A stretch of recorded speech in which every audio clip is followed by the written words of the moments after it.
Баршаңызға сәлем достар. Бүгін сіздермен үй жағдайында банан және клубника в шоколаде дайындайтын боламыз. Видеоны міндетті түрде соңына дейін қараңыздар. Достар, мен үй жағдайында жасайтын болғаннан соң магазиннің осындай кез келген шоколадын қолдандым. Және де алдын ала клубникаларымызды осылай салфеткамыздың үстіне қоямыз. Және де шоколадымызды дайындауға кірісеміз.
Мінекей достар, біздің банан және клубника в шоколадеміз дайын болды.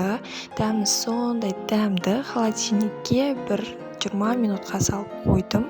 Үй жағдайында осылай жасап көрсеңіздер болады.